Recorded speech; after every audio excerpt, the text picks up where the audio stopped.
Why some countries are rich and others are poor. Look at a world map. Some countries are incredibly rich, high incomes, strong economies, advanced infrastructure.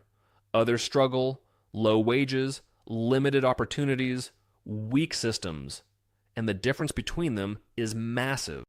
So the question is simple: why are some countries rich and others poor? At first glance, the answer might seem obvious. Maybe it's natural resources. Countries with oil, minerals, or fertile land should be rich, right? But that's not always true. Some resource rich countries are still poor, while others with very few resources became extremely wealthy. So resources alone can't explain it. Another common idea is geography. Maybe countries in better locations have an advantage: access to oceans, trade routes, good climate. And yes, geography does matter. It can influence trade, agriculture, and development. But again, it's not the full story. Because there are countries with similar geography that ended up very different. So, what really explains the gap? One of the most important factors is institutions. Institutions are the rules of the game. They include laws, property rights, governments, and economic systems. In rich countries, institutions tend to support growth. Property is protected. Businesses can operate freely. Contracts are enforced. People trust the system. This encourages investment. It encourages innovation. It encourages long-term thinking. But in poorer countries, institutions can be weak. Corruption may be high. Rules may be unclear or unstable. Property may not be fully protected. And when people don't trust the system, they don't invest. They don't take risks. They don't build for the future. So growth slows down. Another key factor is education. Human capital is one of the strongest drivers of economic growth. Countries that invest in education create skilled workers. Skilled workers increase productivity. Higher productivity leads to higher income. This creates a cycle of growth. But when education is limited, the opposite happens: lower skills, lower productivity, lower income, and the cycle continues. Another important factor is political stability. Investors and businesses prefer stable environments. They want predictable rules. They want security. If a country has frequent political instability, conflicts, or sudden policy changes, investment decreases. And without investment, growth becomes difficult. There's also infrastructure: roads, ports, electricity, internet. These systems allow economies to function efficiently. They reduce costs. They increase connectivity. They support businesses. Countries with strong infrastructure can grow faster. Countries without it face barriers. Even basic economic activity becomes harder. Another major factor is history. Many countries were shaped by colonialism. Colonial powers often designed economies to extract resources, not to develop local industries. After independence, these structures remained, and that affected long-term development. Some countries were able to rebuild, others struggled, and those historical differences still matter today. Another factor is access to capital. Businesses need funding to grow. Governments need funding to invest. Countries with developed financial systems can allocate capital efficiently. This supports innovation and expansion.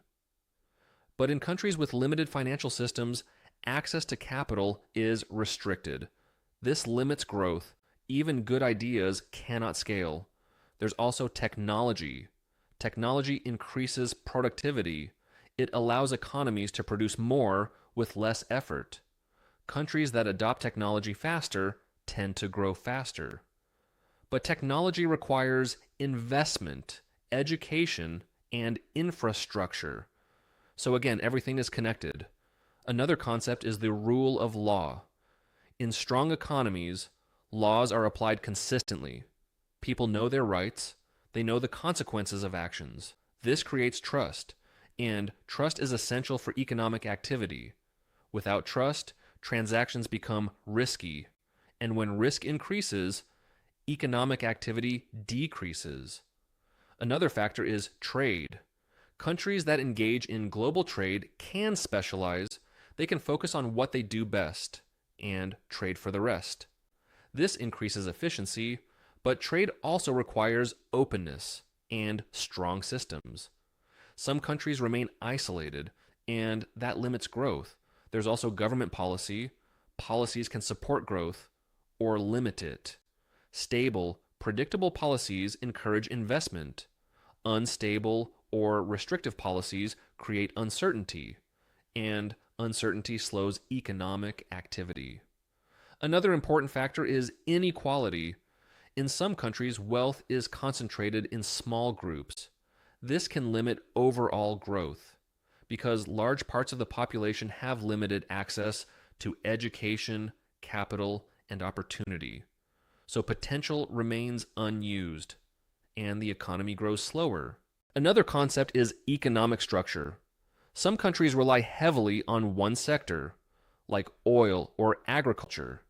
This can create risk, because if that sector declines, the entire economy is affected. Diversified economies are more stable. They can adapt to changes. Another factor is demographics. Population size and age structure matter. A young, growing workforce can support economic growth, but only if there are opportunities. Without jobs, a large population can become a challenge. Another important idea is incentives. People respond to incentives. If a system rewards innovation, productivity increases. If a system rewards corruption or inefficiency, growth slows. So the structure of incentives matters. Now here's the key idea. There is no single reason why countries are rich or poor. It's not just resources, it's not just geography, it's not just policy. It's a combination of many factors: institutions, education, stability, infrastructure, history, technology, trade, all interacting together. And once a country starts growing, it can create a positive cycle: more income, more investment, better systems, more growth. But the opposite can also happen: low income, low investment, weak systems, slow growth. And that's why the gap between countries can persist for decades or even centuries. So why are some countries rich and others poor? Because of systems, because of structures, because of long-term decisions and conditions. And understanding those differences helps explain the world we live in today. If you found this video helpful, consider subscribing for more content about economics, money, and how the world works. And let me know in the comments, what do you think is the most important factor behind a country's success?